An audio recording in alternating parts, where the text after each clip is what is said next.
In this video, we are going to see how we can quickly resolve this error that says DXGI Error Device Removed problem. So we are going to see a quick solution on how we can resolve this error. And without further ado, let's get started with this video. So guys, first of all, what we need to do is just open up the start menu and right here, regedit. This is registry editor, run as administrator. If it asks you for the user command prompt, click yes. And before making any changes to the registry editor, I always recommend you to take the backup for the registry editor. It's very simple. Just go to file, click on export and write a suitable name for it, click save, and then you should be good to go. After that, if anything goes wrong, you can click on import and restore that backup. With this said, we go to the H key local machine, and from here we choose system and we click on the current control set, expand that, and then we have the control option. Click on that, drill it down, and then we should have our drivers folder. Let's locate that. It's right in the middle somewhere.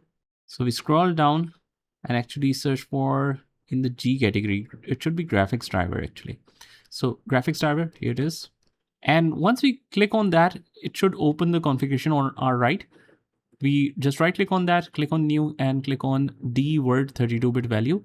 And here we just carefully mention the value name, that is T capital DR level, and L should be capital and all the words should be small.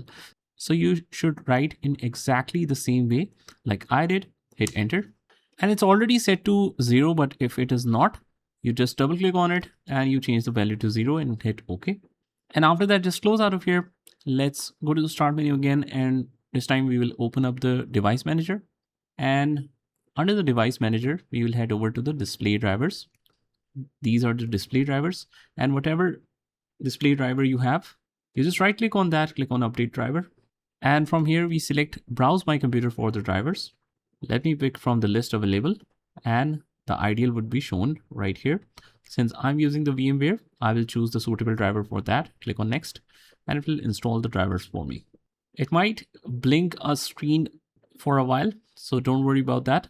It will just refresh and reset your drivers basically to make sure everything goes on correctly from here. After that, just close out of here, restart your computer once and everything should work fine. So that's about it. I hope you found this video helpful, and if you did, hit the like button and subscribe to our channel, and I will see you in the next one.